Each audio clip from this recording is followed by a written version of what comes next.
Hello, everybody, and welcome to Monday Night Therapy with John and Todd, or Todd and John. Alas, poor Yorick. I knew him, Horatio.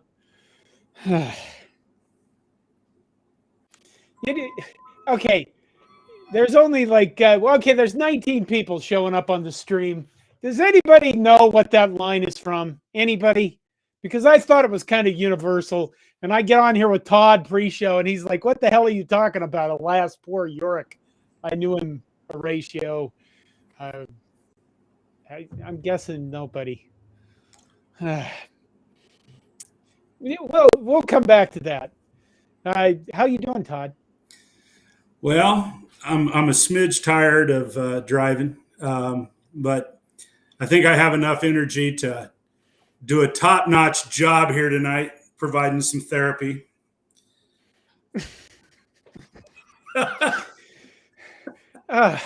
We need it after this week. I mean, there was a I need to get with it.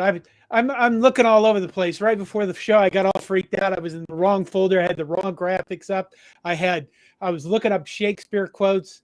I'm freaking out. I need to calm myself. It was a disappointing game. It was really disappointing. Yeah, it was. I mean, if there's one freaking team I don't want us losing to ever in any sport, it's Minnesota.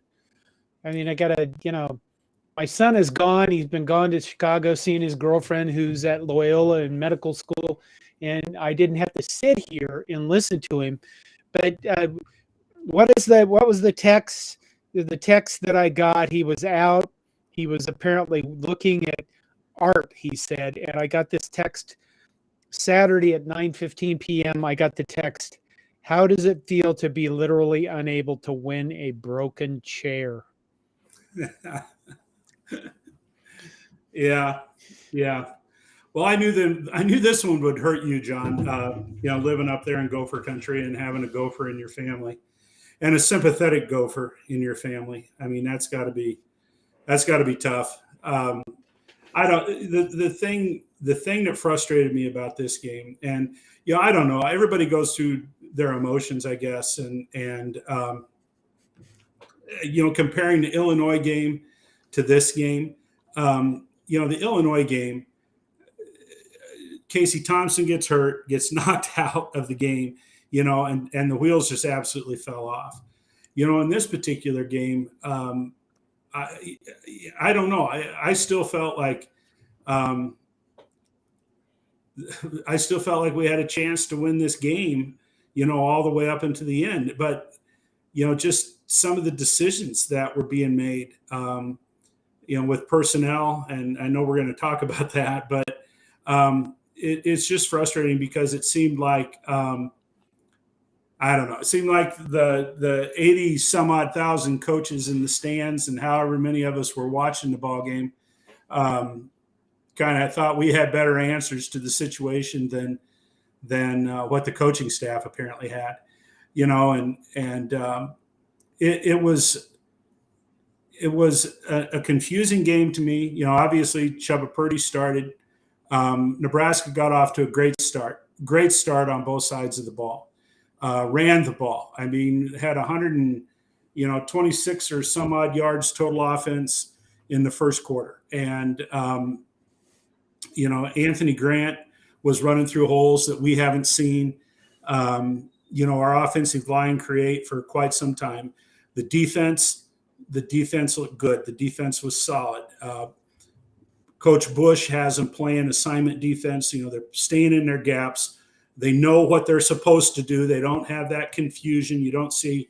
I mean, there was a break at one point in the game where, you know, a guy got way past our defenders for a pass play, but you know, it was such a really good start, and then it just seemed like offensively we forgot how we got there, and it seemed like the whole tenor of the offense, the offensive scheme, changed. And Coach Whipple isn't the first one that has left Nebraska fans wondering that you can, hey, we can go back to Sean Watson days, you know, we can go where Sean Watson says, oh, well, that stuff worked really well. Let me show you how thick my playbook is. Let's pull some of these other, you know, that kind of thing.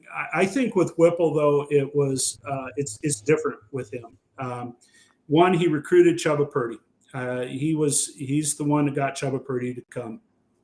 Chubba Purdy fits his profile as far as what he thinks a quarterback should look like. Don't forget that Whipple was he coached the Pittsburgh Steelers when Ben Roethlisberger was the quarterback there, and you know there isn't a bigger, more physical quarterback than Ben Roethlisberger. Of course, Ben Roethlisberger has an arm, and we discovered that Chubba Purdy's, at least during the game on Saturday, was a little bit suspect.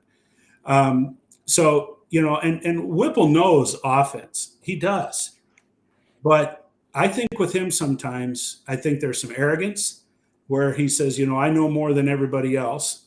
And I think that the guy's just stubborn. And we heard a little bit of that. We read a little bit about that, you know, when he was hired. There were a lot of people, a lot of pundits that wondered, how will these two guys get along? How will Scott Frost and Mark Whipple, how are they gonna coexist? And you know, I think that's just kind of the nature of the guy. I mean, the Purdy arm punt, the ball that he just threw up in the air that, you know, in my post-game video, I think I said it looked like he was playing 500. Remember that game when you were young?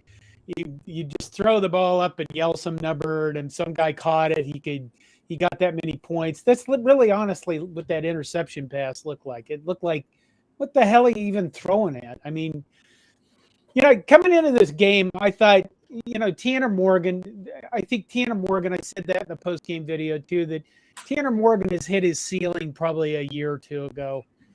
And I mean, PJ Fleck plays him because he knows who he is. He knows what he gets out of him.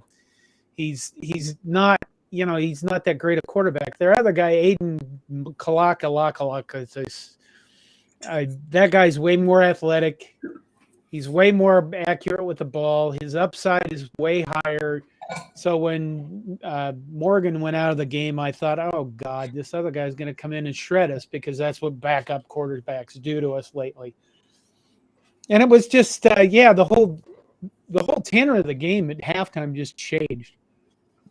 And we never got it back. I was just it was like the game before. I was just, you know, give us hope, and then just destroy it. Yeah. Kind of like a Shakespearean tragedy, Todd. That's what it is. It's a Shakespearean tragedy. That's what this season has become. Well, I don't disagree with that. And if I knew any Shakespeare, maybe I would throw a few things at you, you know, to kind of help reinforce the theme that you're going with here. Do you know what a common theme in a Shakespeare tragedy is, Todd? Tell me what one is. Betrayal! Betrayal! You turn the keys of the kingdom over to the son, and he betrays you, and just everything goes to shit after that. Everybody's betraying everybody in every Shakespeare tragedy ever. That's what this season, that's where the beginning of this season is, and it just Well, yeah, I think betrayal by our former head coach might fall in line. You know, but here, I guess with this game, Logan Smothers, you know, there was kind of this back and forth, you know, leading up to the game, listening to talk radio and listening to the pundits. And I've quoted him a few times on here, but on Monday afternoons, I really try to listen to Charlie McBride, as Chris Schmidt calls him, Mr. Blackshirt. And, Charlie McBride was an SOB when he was at Nebraska. I mean, he's lit people up as good as anybody has. But, I kind of appreciate his perspective. And he was convinced last week.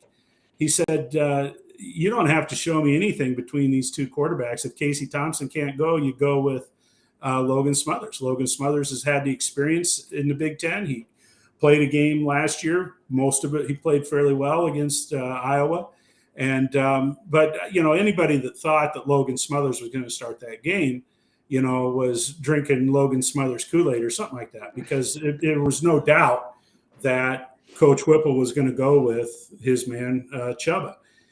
But the thing about it is that when Logan Smothers, he gets 3 plays, had positive yardage on 2, and then couldn't convert. Well, then he comes back in the second half finally, and he brings some energy to the team. And in my opinion, he threw the ball well. He's a threat to run it. And quite honestly, if Casey Thompson can't play, in my mind, Logan Smothers gives Nebraska the best chance to win, because let the other defense have to scheme for another runner. Let's establish the run game. Let's stick with the run game. Let's continue to pound away. Not give up. After a couple of runs don't go anywhere, and put Logan Smothers in the game and see what he can do. So, do you think? Minnesota's MO is pretty well known. They score in the first quarter, they get ahead, and then they just basically run zone plays, and then they throw slants, and that's it. And when we were ahead 10-0, what was it? The first time in 32 tries that Minnesota had been down by double digits and won a game. But I am tired. It just, when they tied the game, it was, you just got the idea that, okay, well, this is done. This is just done. Do you think there's leftover from before Mickey Joseph took over of, oh my God, here we go again, and things have turned to shit, and we just go home? Well, that's what you heard basically from Tanner. In his post-game interview, he said that at halftime, Minnesota came out with a positive mindset, and they were ready to play and take the game. And he said that his opinion was that Nebraska had, cashed it in. Caleb Tanner, apparently could very likely set the record or tie the record for most games played, by a Nebraska Cornhusker. And, he just was very blunt. And I think that a lot of players are scratching their heads. They don't know how to win at Nebraska. They don't know what it takes to win.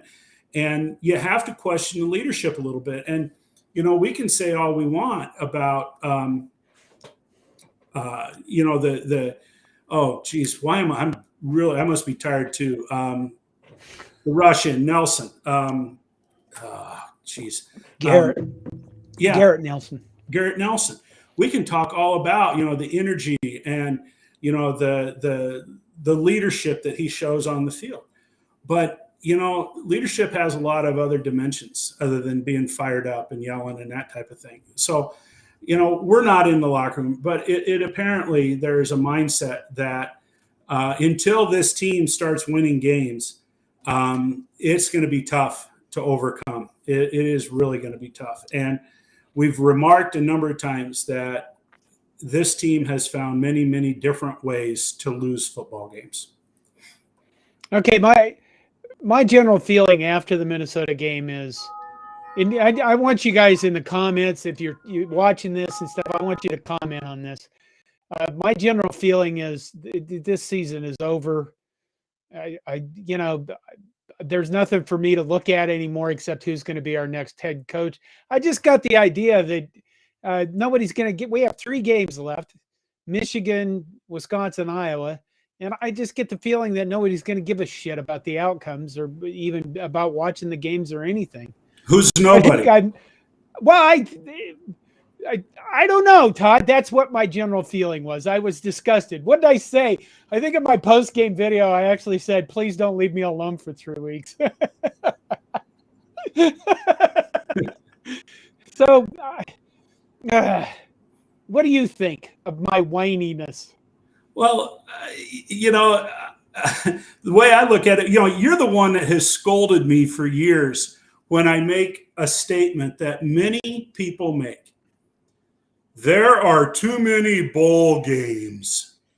And John Johnston always says, there's never too many bowl games, Todd. Yeah. That's more college football that we get to watch. Well, yeah, that's true. Buck it up, suck it up. There's 3 more times that we get to watch our favorite football team play. And if you're going to cower in a dark room, afraid to watch your beloved Cornhuskers, play another football game, sorry. Alas, poor Yorick. Do you know who Yorick was?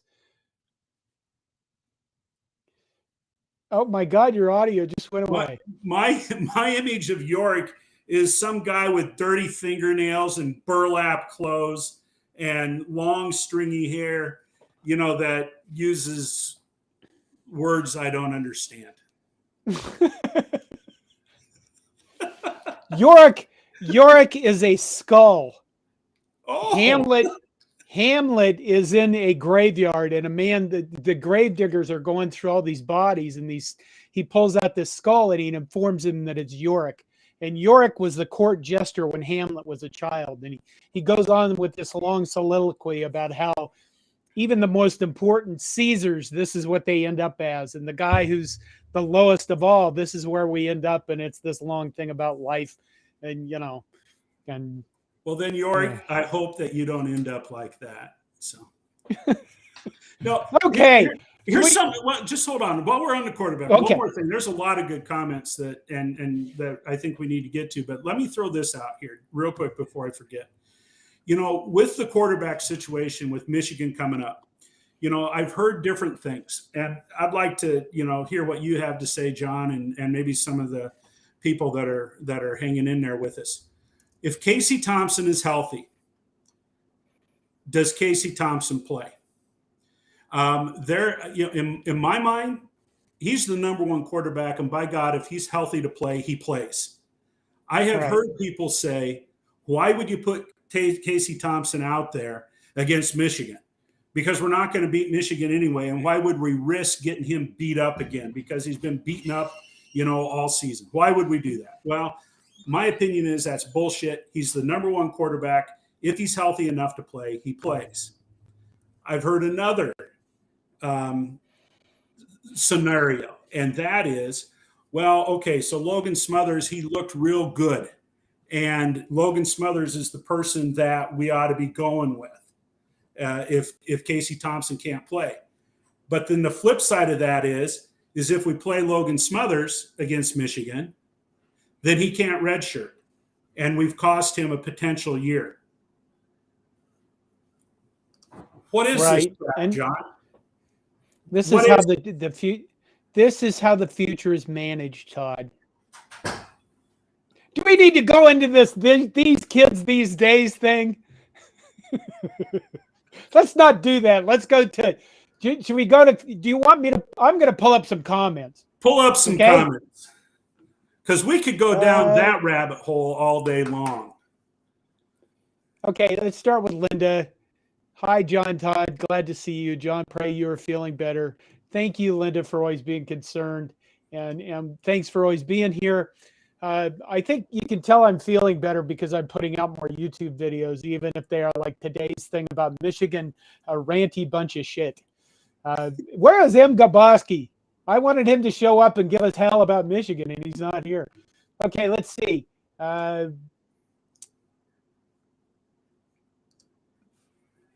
Fongwei Reldman says defense was not solid late in the game. That Ibrahim guy ran straight up the middle 10 times in a row and no one could stop him. Well, your defense is going to be exhausted in a game like that because what were they on the field for? Like 40 minutes in the second forever. half? When you have 6 consecutive 3-and-outs, Yeah. that's putting it. And, Nebraska has consistently subbed in those interior defensive linemen, and they were doing the same thing. And, I'm not going to argue with Fongwei. He's right. I mean, Nebraska's defense was shot at the end of the game, and they were running on fumes. Okay. MK said, were this week's rumors that no early coaching candidates are interested in Nebraska just a trial to balloon to get everyone ready for Mickey, a byproduct of coaches negotiating for more dollars, or just dumb? You know what? They were dumb. I'm going to go with they were dumm. I think they're dumb too. I kind of know where they came from, but listen, I remember I did a video that nobody's going to be happy about the coach we choose. And then I did a short about nobody knows what the fuck is going on because nobody does. They really don't. We've heard so much stuff from, I've heard from this guy, that guy saying stuff. And I got to believe, number one, everybody's like, well, why haven't they announced anything yet? Okay. Number one, they don't have to. That's just it. That's the answer. They don't have to. All right? They don't have to announce. Their timeline is not our timeline. And you could be hiring a coach that's already coaching somewhere else. You could be going through coaches. You could be doing due diligence, something that hasn't happened with a Nebraska coaching search in God knows how many years. So, I think they were just dumb. I'm going to go with nobody knows what Trev Alberts is doing with his search firm. And we'll know when it's announced. Everything ahead of that. We'll know when we know. I agree with you, John. It's dumb. Those rumors popped up, and I think some people, and I, have kind of run down a little bit of source of some of those rumors. But the media, this has gone on long. This has been a long search. The funny thing about it is when Trev Alberts, announced that he was letting Frost go and was doing a national search and that Mickey Joseph would be a serious candidate. When he said all of that stuff, he also charted the path that was going to follow about how there was going to be all of this speculation, about how names were going to be thrown out of people that were never considered, and there are going to be some names that are considered that never came to the surface. He is almost a prophet, and I hate to even say that about the guy, but he has described exactly what's happening. And all of a sudden, after we looked horrible against Illinois, and after those people that were holding out hope that Mickey Joseph was proving himself as a very strong, worthy candidate, after the shine left Mickey Joseph, now everybody's freaking, if it can't be Mickey Joseph, then who's it going to be? And Matt Campbell isn't winning games. And Dave Aranda is have an undefeated team. And Lance Leopold has lost some games. All of these people whose names had been thrown out there early on. And now Auburn is open, and Lane Kiffin might be looking at Auburn. And nobody's talking about Urban Meyer anymore. Oh, my gosh. And people, their assholes are clutching up because they don't know what's going on. We live in a need-to-know era, that fear of missing out, FOMO. God, I dealt with it for the last 10 to 15 years as a high school principal with all these kids thinking they needed to know what was going on every instant. And that's exactly where Nebraska Cornhusker fans are. Oh my God, oh my God, oh my God. Trev Alberts told us he was going to tell us who the coach is after the football season is over. Don't get your undies in a bunch. Oh my God, Okay, Phil Spear says tired of the N on the helmet standing for next year. I am stealing that. I hadn't heard that one yet, and I'm that looks pretty good. It's better than knowledge. I like that one. I like that. Are you okay? I just got to calm down a little bit. You know what? What Just for a Shakespearean minute, play does somebody go off on a rampage like this? Oh my God. Well, I'll tell you what. One of the favorite things I do when I'm feeling depressed or feeling bad about myself is I pull up Kenneth Branagh as Henry V at YouTube. He does it when he's in that movie and he does the St. Crispin's Day speech. It is one of the most wonderfully beautiful, inspiring things. And then they fought at the Battle of Agincourt, and you know what happened to the Battle of Agincourt? Well, I'm sure you're going to tell me because I certainly don't know. Oh my God! How do you not know these things?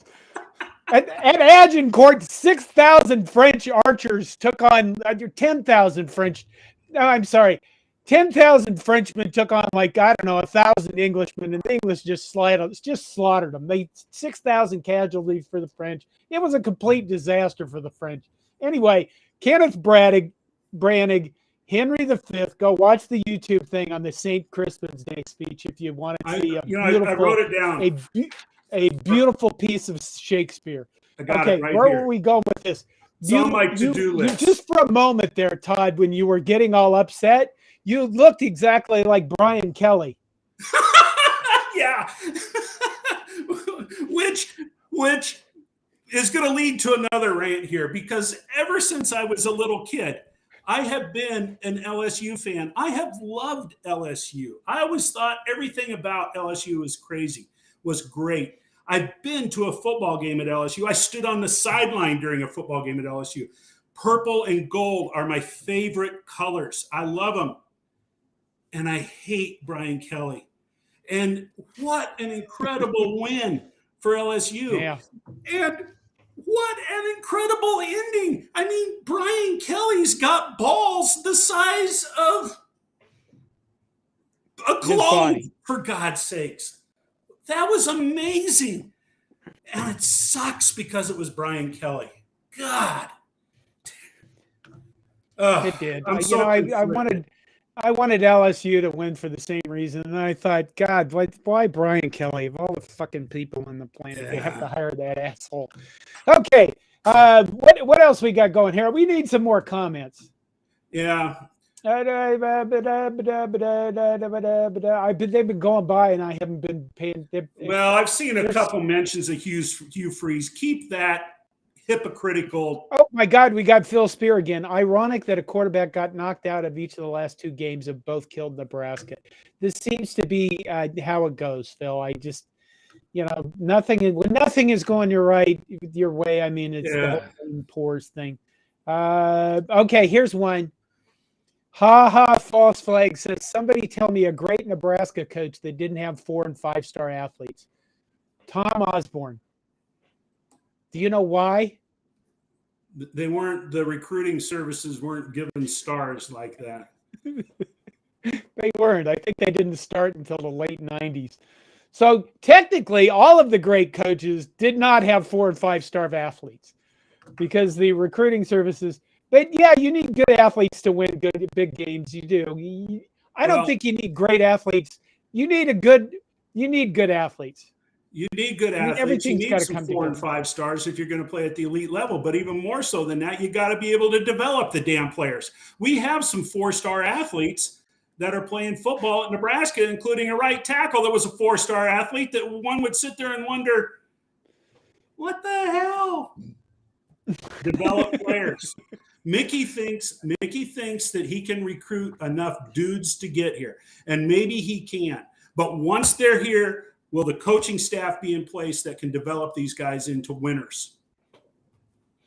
Living in Omaha, David Matney said, at what point do coaches use a scheme based on the players they have instead of forcing the players to adopt the scheme of the coach? I'll let you answer that. Todd. Coaches that win football games do that.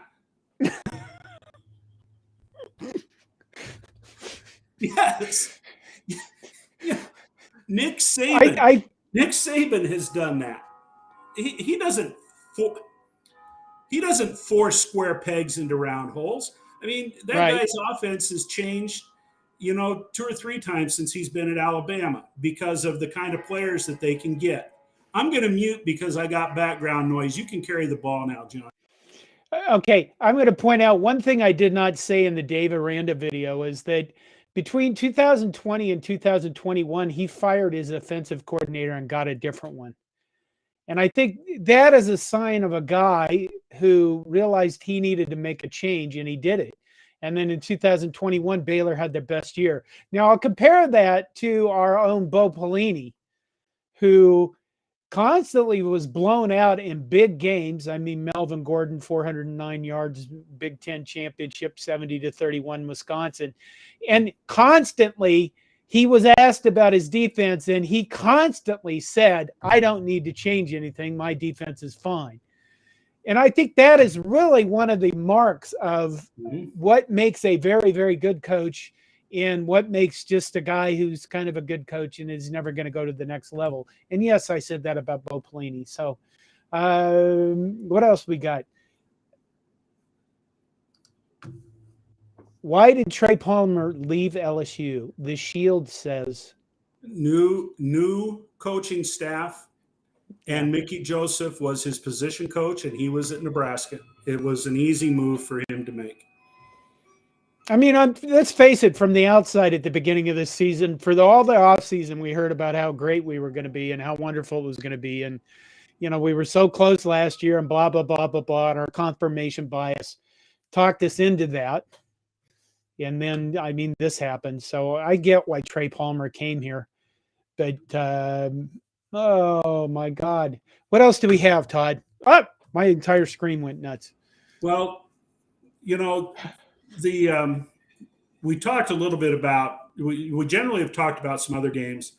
I don't know. It sounds like, I mean, to me, it looks like we've got a lot of comments out there that maybe we should pay attention to. Before I forget this, though, I'm just going to shift real quick.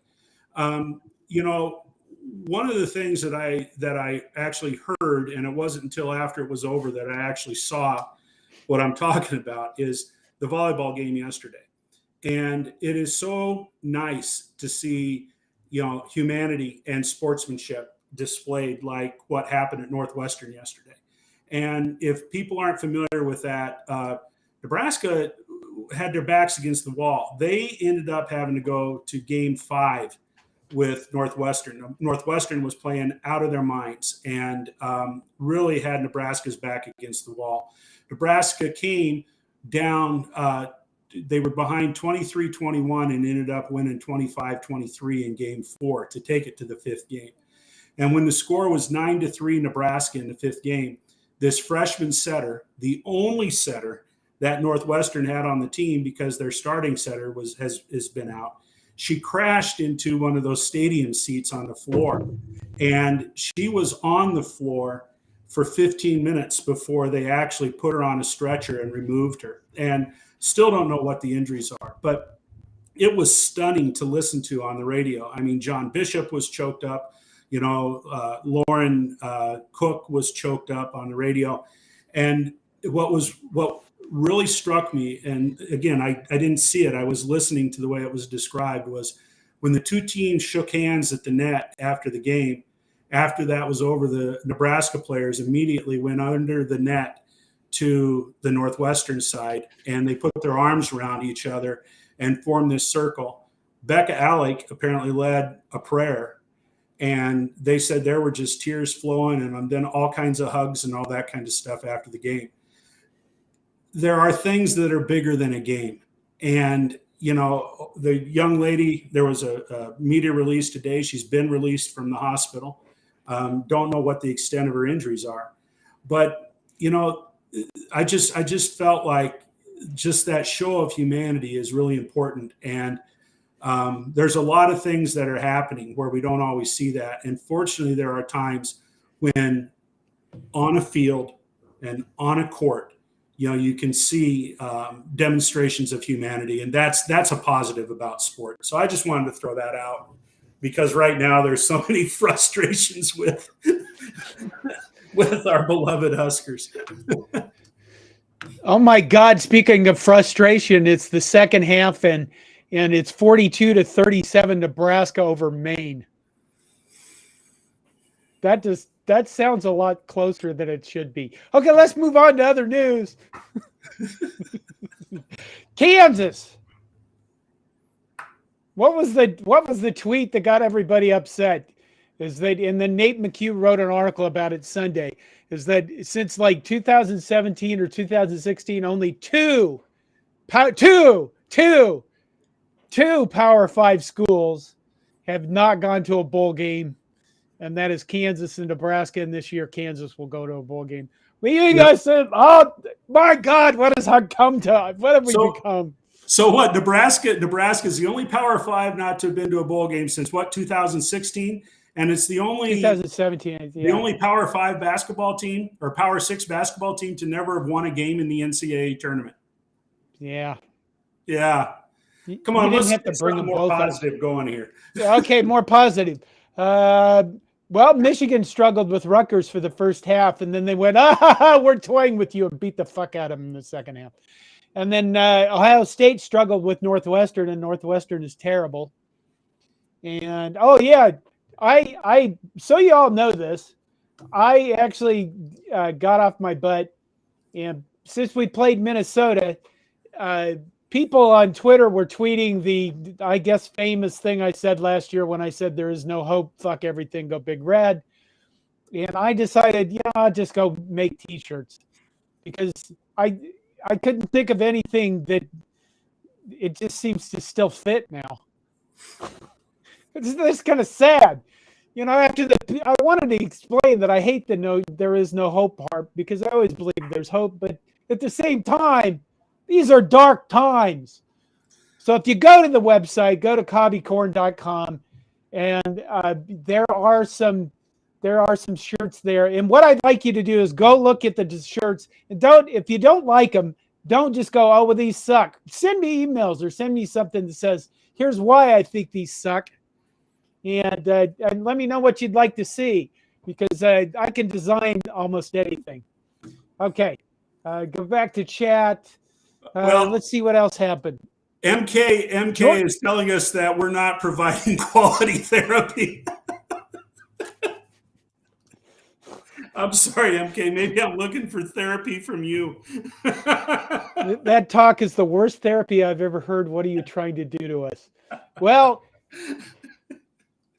I started, the show's titled after Shakespearean tragedy. I mean, Hamlet. Now, I will bring up this comment that Blaine Cole from Japan said earlier. In a Shakespearean tragedy, don't you also have a hero? Who's our hero, John? That's just it. Who is our hero, Todd? He brings up a very salient point, is that maybe that's why we're so lost, is we are looking for a hero. Could it be Mickey Joseph? I'd say Mickey Joseph is the hero right now. Could it be Dave Aranda next year?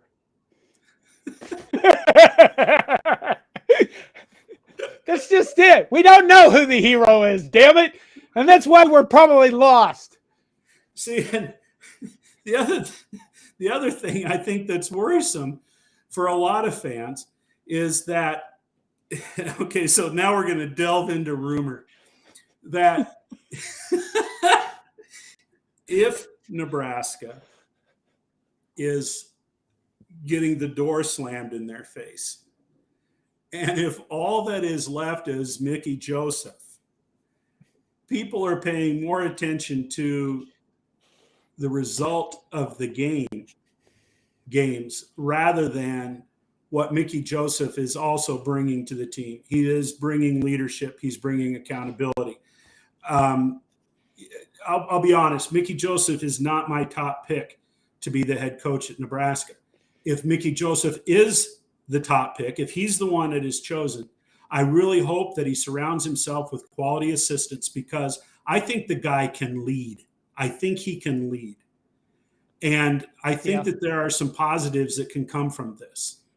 But right now, I think that everybody is just freaking out because we had this ace in our pocket, Mickey Joseph, because things were going well.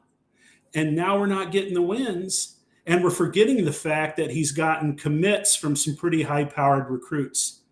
He has changed some of the dynamics of this football program. There are some of those kinds of things that he is doing that I think are positives. But again, here's all the therapy that anybody needs. Trev Alberts told us that he was going to wait until the end of the season, and so we all need to chill. Hey,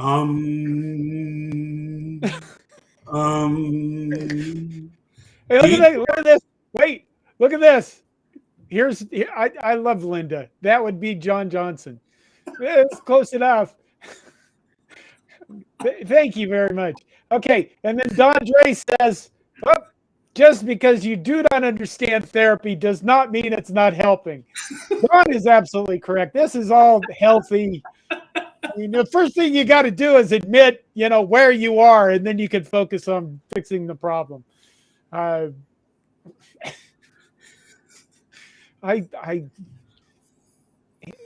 Well, Henry V isn't a Shakespearean tragedy. It's a historical play. It's not really a tragedy. Macbeth, Hamlet, Romeo, Juliet. Who's the hero of Romeo, Juliet? We'll move on.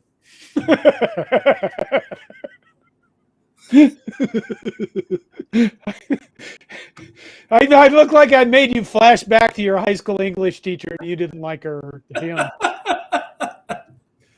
Okay. Georgia, Tennessee. Did you watch that? Yeah. Oh, my Heisman front runner just went to probably number 4 or number 5 after that game. Hooker. He was, Georgia.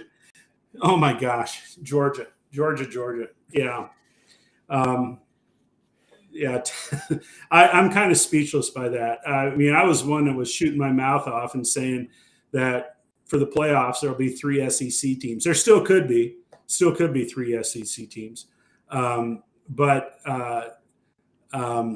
No, Georgia, oh my goodness gracious. They look good.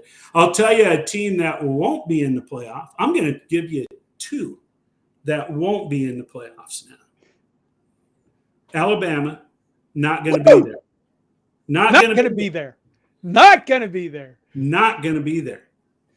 And now watch them. Not going to be there. Clemson. Woo! Not going to be there. Not going to be there. No. God, they got beat up by Notre Dame. Yeah. That's kind of exciting. So we might actually see some new teams in the playoffs. Well, there's Georgia. Hey, I heard that Iowa found an offense. They had an offense. They beat Purdue. They beat up Purdue. It was, what the hell? I mean, why? Could you just have gone the whole season without an offense, you bastards? I mean, beating Iowa at the end of the season would be at least a nice little gift from God, The beauty of this is Brian Ferentz saved his job. Those Iowa fans, I mean, Iowa fans have long memories. Iowa fans will still want him gone. But Gary Barta says, well, look what he did in the second half of the season. It just blah, blah, blah, blah, blah, blah, blah. Okay, Forrest says, anyone see Lulla and Bishop turn heel on 1620 today? Anti-Joseph content sells in the metro area. No, I didn't. You listened to radio stuff. Yeah, I couldn't get 1620 today. I was too far west, so I didn't hear that. It doesn't surprise me. I mean, Bishop is a flake. He spins on, whatever. But, you got to have the radio. Imagine doing this every day. You have to keep things interesting. I mean, if all you ever did is take one position on something, that'd be impossible. Hey, grab that one from Isaiah. Instead of hating other teams for their success, maybe we should grow some stones and hire a winner, even if it hurts some feelings. What do you? I'm struggling with my feelings about this, Todd. Do you have a response? Well, I know that he's thrown out Hugh Freeze 2 or 3 times. Seen that going through. Has he? Yeah. Hugh Freeze is a Liberty hypocrite. beat Arkansas. Hugh Freeze is one of those guys. He's a pervert that hides behind the Bible. And I don't want that kind of a person. In fact, Trev Alberts made it very important that character is going to be one of the key components in hiring a coach. Now, Isaiah, you and anybody else that's watching tonight, you can say, who are you to cast stones? I get that. But I'm telling you what, the bottom line is that I don't want to cheer for a team that is coached by an Urban Meyer. I don't want to cheer for a team that's coached by Hugh Freeze. I don't want it. Now, if that's what Nebraska ends up hiring, that's fine. I can make my choice about what team I'm going to follow. And I'm going to follow people that I have respect for, that I think are doing what is in the best interest of the University of Nebraska. And I don't think Hugh Freeze is that kind of a person. Let Auburn have him. Let those people down. They deserve him down there. Let them deal with him. Well, you have been speaking. Yeah, when you spend all this time in the car, you like ranting about stuff when you're in the car by yourself? No, I'm pretty sullen when I'm driving the car. I've just saved it all up for tonight, apparently. I think he threw me off when he said instead of hating other teams for their success. I mean, that's my whole thing on Saturdays. I want to see chaos and tears from my opponents. Not just my opponents, but I want to see Notre Dame beat up Clemson and Clemson people go insane. I want to see message board content that says Nick Saban should be fired, which there was. And that is beautiful. It's the whole Schadenfreude thing. I think we are going to hire somebody who's a winner who's going to hurt people's feelings. That's why I said no matter what, people are going to be disappointed because we all have these coaches and they're not going to be the guy. Wait, we haven't taken anything from Doomsday Diesel. I'm getting hot, Todd. We have a lineman that failed a drug test. What kind of drugs? Legal in other states kind of drugs. No. Did we really need to bench him? PEDs. He was ruled ineligible by the NCAA. That's not anything that Nebraska did, really. Yeah. I mean, you don't get it. Just get enhancing drugs. Yeah. So I mean, I hope he's here next year because we certainly could use good linemen. Okay. They're still talking about coaches. What else? We have 13 minutes left, Todd. We have 13 minutes left. Lloyd Christmas says if we hired PJ Fleck, I'm the fuck out. I don't blame you. I don't think PJ Fleck is coming to Nebraska. I just don't think his personality would fit here. And I think he's doing all right at Minnesota. I mean, the one point I made about the Dave Aranda thing is living in a fishbowl and the attitude and not the attitude, but the mental construct you have to have around yourself to be able to survive that and actually live in it and be successful in it and be able to, tune everything out that's around you and all this stuff. And PJ Fleck is fine in Minnesota. He has to deal with some of that stuff. People don't like his attitude. They don't think he's arrogant. They do think he is arrogant, but I don't think he'd do well here. What are you laughing at? When is the Corn Nation community going to have an Alaskan cruise in the off season? I think I'm on board for that. I think that's a great idea. Okay, well, you write it down. I will write that down. You write it down. Here's the thing. The Corn Nation staff, we don't even know each other. What may happen to put all of us nerds on a boat together? I asked my wife about I've never gone on a cruise, and I asked her about should we go on a cruise? And she said, with your balance issues, if you get out on a boat and you're sick all the time, what's the point of going? And I thought, okay, so I need to fix this before we go on one of those things. Take a month's supply of Dramamine.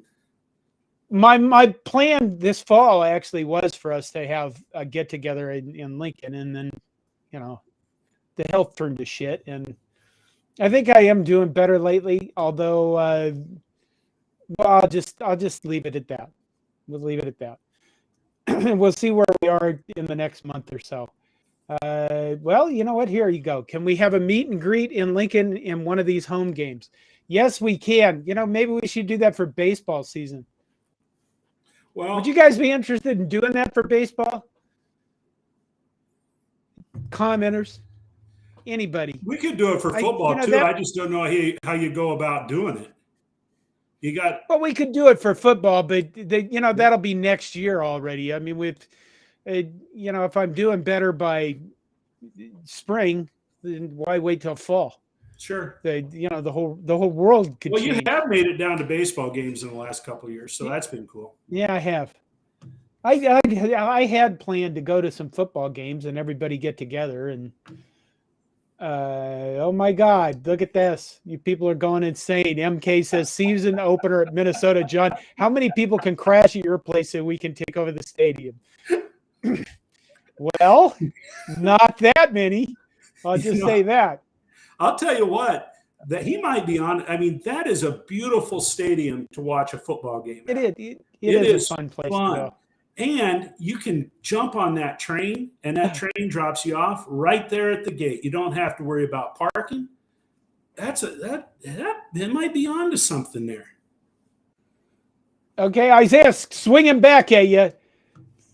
Fair enough. You would rather see Nebraska float at mediocrity than offer a man you don't know a second chance and be almost guaranteed success. I think that the problem with that statement is that there's a lot of guys. I mean, we have gotten tons and tons of comments on the YouTube videos, and there's so many I could never possibly reply to all of them. But I think the thing is there are so many different people who are being considered by us, and we don't know if they're considered by Trev Alwards. Right. And somebody said, I remember it was somebody that said, if you don't think this guy is a home run hire and he can win at the championship level, then why put his name out? And my response to that would be there is nobody. There literally is no one amongst all the names. I mean, you can have an idea of what you think a coach is going to do, but we all thought that other guy was going to be the savior and bring us championships and be wonderful, and he turned out to be the worst coach in history. You know, Nebraska I think history could be history, could be all of history. What would Shakespeare write about that son of a bitch? Well, you make a really good point there because, you know, I'm sitting here running through my head of all the coaches that are out there right now that, you know, who would come to Nebraska and turn them into, you know, an instant winner. And I'm going to throw a name out that until this year, I think people would have said that would work. Jimbo Fisher. I would venture to say the majority of people would have thought, let's go after Jimbo Fisher. He has won a national championship. He got Florida State turned around. He landed on his feet initially at Texas A&M. Now, 5-game losing streak, suspended half of his suspended his offensive line. I mean, in essence. So, you know, there's no guarantee. I mean, I to be honest with you, if the decision was up to me, and God knows, I'd be the last person that anybody should trust with a decision like this. Okay, we're sticking with Isaiah. What are the odds Urban Meyer would fail at Nebraska? 5%. I don't think that's true. I think there's a lot of downside to Urban Meyer. Number one, everybody goes past their prime. Look at Aaron Rodgers and Tom Brady, for God's sake. Aaron Rodgers is just a giant enema himself. In fact, on Sunday, I got from my son, you know, remember earlier I read the text I got to him after the Minnesota game. He said, how does it feel to be literally unable to win a broken chair? On Sunday, he texts me, how does it feel to be unable to beat the Detroit Lions? It's talk about self-esteem issues. But I think Urban Meyer's problem is that he hasn't coached under this new environment with NIL and with all of the different structure of college football. So that's a huge change for him. And I'll accuse him. The one thing I get accused of a lot, he's old. There you go. He's just old, past his prime. He's all used up. But I think the downside for Urban Meyer is better than the upside, honestly. Just because he did well in the past, I don't think he would in the future. Well, I'll put it this way. If, you know, I'm not trying to be an asshole, but if that's what we're after, if we are after that person that gives us the best chance of winning, then let's get Nick Saban up here. Whatever it costs. Whatever it costs. He's well, he'll be available once Alabama fires him at the end of the year. Blaine Cole says, to be or not to be, is it nobler to suffer the outrageous arm punts of Purdy or to go with Smothers against the sea of troubles? That's the best one of the night right there. He's in character. He is. So Michigan, we haven't talked about Michigan at all, and we have like 5 minutes left. Should we do anything about Michigan? Have you watched Michigan? Do you know anything about Michigan? Michigan was my pick to win the Big Ten when we did our preseason prognosticating. They've been pretty consistent. They're going to run the ball. It's at the Big House. What's the line right now? Is it 30 points? Something like that? Yeah, it's 20. Yeah. Yeah, it's pretty bad. I think it's going to be a tough day for the Cornhuskers. They need to figure out a way to limit the number of possessions that Michigan has, if they can figure out how to do that. Slow the game down. I thought M. Gabowski would be here tonight, and he was going to give me all sorts of shit about my video today about 1997 Michigan being gifted the national title by the media. But I think they have everything. They have two good quarterbacks. Imagine that, having a good quarterback and having a backup. They have two really good running backs, and they have linemen that can open holes for their running backs. And then they have a good defense. And this is going to be one of those name your score games for Michigan. Yeah, I think there's two questions. There's two questions about Michigan. Number one, is Jim Harbaugh going to show any mercy whatsoever? And number two, is anything going to happen in the tunnel?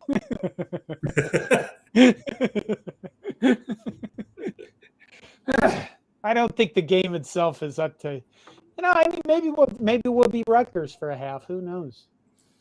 I don't see Jim Harbaugh having much mercy on us, just because I don't think Jim Harbaugh, he's a guy that's going to go, I want to be in the college football playoff, and he's going to beat the hell out of us. It's a 2:30 p.m. game, so I guess that means people will want to watch Nebraska get the living shit beat out of them. I don't know. Yeah, well, yeah, it is on a national audience, and who knows? This team is not going to be 1-11 like a lot of people said, and I'm not saying that 3-9 feels any better. That's not the point I'm trying to make. But if Casey Thompson plays, perhaps they can scheme enough that we can put some points on the board. I would be very concerned if I'll just worst case scenario in my opinion is that Chubba Purdy is handed the keys. I just don't. He hasn't shown the composure, the confidence to be successful with this offense right now. Yeah, I don't. It'll be interesting to see what happens in that game, and I guess what the rest of the season, what's going to happen in the few coming weeks we have left of the season. Okay, Nebraska basketball is up 68-59 with about 6 minutes left. I would have thought we would not have allowed them to score 59 points and we would be in the 80 range. But I think Nebraska basketball is just take it one day at a time and let's see what happens. All right, we're coming up on the end. Is there anything else you have, Todd? Let's see. Where's the list? No, I'm kind of surprised you got me so wound up tonight. I'm usually a little more calm, composed, and collected. I'm gonna have to feel better? Do you feel better? I do feel better. Yeah. Is that the clock that tells us we're supposed to be done? Well, it could be. All right. Do we have any more comments? Let's take one more from Owen Walker. Do you think Mickey defers to Whipple too much? Mickey wants the job. He should start Smothers. You know, here's something to consider on that, and this is a backwards way of answering it. When the season started, Mickey worked for Smothers, or excuse me, Mickey worked for Whipple. When the season started, Mickey worked for Whipple, and now Whipple works for Mickey. Yeah. You know, people want to say that, you know, it lands on Mickey and as the head coach, and ultimately it does. Who knows what the dynamics are among that coaching staff? And I would certainly hope that if Mickey Joseph said, if Casey can't go, we're going to play Smothers, or Smothers gets, you know, more reps than Purdy, or whatever it is. I would hope that Whipple is professional enough to say, okay, you're the boss. That's what we'll do. But then again, you know, maybe the agreement going into this whole thing is that Mickey said when he was given the head coaching job, I'm going to defer the offense to Mark Whipple. We don't know how that works out. Yeah, we don't. Okay, two things before we end. Go take a look at the t-shirts. Tell me if you like them. I mean, you don't have to buy one. Just tell me if you like the designs. Okay. And give me some feedback. I need feedback because I like feedback. I like hearing about how wrong I am. I mean, I've been married for 33 years now. And secondly, I forgot. Oh, you know what I ordered this week, Todd? Hair clippers. I did not order hair clippers, you son of a bitch. I ordered pipeline jerky. You did? Yeah. I have pipeline jerky upstairs. I have 2 packs of pepper because I like pepper, and I have bought one of honey barbecue, even though I am not a honey barbecue guy. We're going to review the jerky in a YouTube video. Maybe, you know, I'm going to probably have Noah and Isaiah try it and see what their feedback is, and then we'll review their jerky.